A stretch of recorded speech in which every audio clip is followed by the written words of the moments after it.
세례 요한이 태어나기 전의 일이에요. 세례 요한의 아버지는 사가랴, 어머니는 엘리사벳이었는데 결혼한 지 시간이 꽤 오래 지났지만 그래서 나이가 많이 들었지만 아이가 없었어요.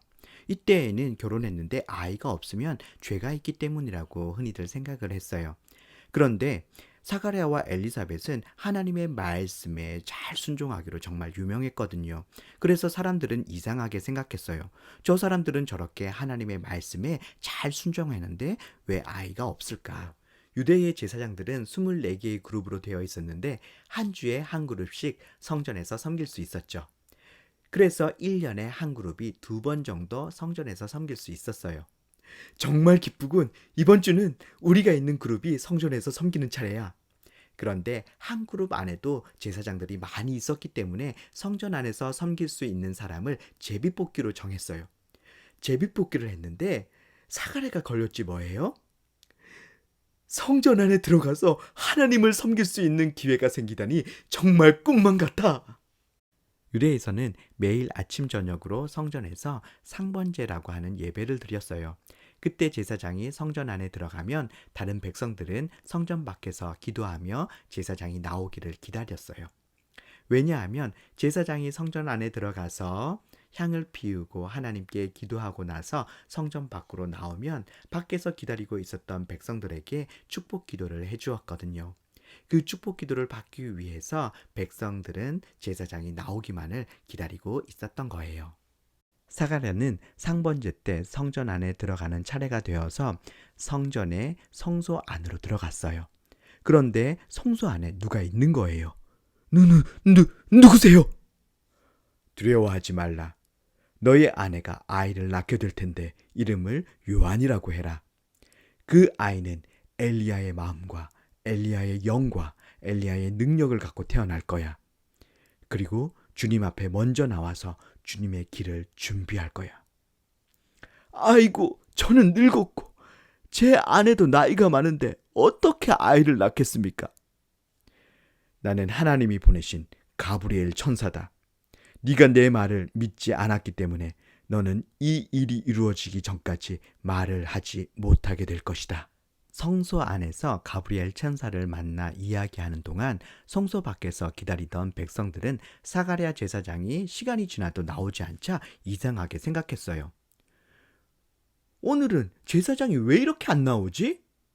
나는 약속이 있는데 제사장님이 빨리 나오셔야지 축복기도 받고 갈 텐데. 제사장이 나오지 않자 백성들은 웅성웅성거렸어요.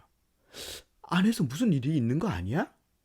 에이, 성전 안에서 일이 일어날 게 뭐 있어? 천사가 나타날 수도 있잖아. 에이, 그게 무슨 흔한 일인가? 그렇지? 시간이 한참 지나서 사가랴 제사장이 성소에서 나왔어요. 자, 우리에게 축복 기도를 해주시겠지. 이렇게 하면서 기다렸는데 사가랴 제사장이 나왔는데 아무 말을 하지를 못하는 거예요. 이날의 소식은 유대 전체에 퍼졌어요. 오늘 상번제에 갔는데 말이지, 제사장이 성소 안에 들어갔는데 너무 오랫동안 안 나오는 거야. 그런데 한참 있다가 제사장이 나와서 아무 말을 못하는 거 있지. 분명 성소 안에서 무슨 일이 있었던 거야. 이 일이 일어나고 나서 사가랴의 아내 엘리사벳이 아이를 갖고 그리고 아이가 태어나게 되었어요. 아이가 태어나자마자 남편 사가랴 제사장도 입이 열려서 말을 할 수 있게 되었어요. 사실은 그날 성소 안에서 천사를 만났어요. 그 천사가 아이를 낳을 거라고 했는데 정말 이렇게 아이를 낳게 되다니. 아이의 이름은 요한이라고 하라고 했어요. 그리고 이 아이는 엘리야의 마음과 엘리야의 영 그리고 엘리야의 능력을 갖고 태어나서 주님의 길을 예비한다고 했어요. 사실 이때 유대인들 모두는 주님이 오시길, 메시아가 오시길 기다리고 있었어요.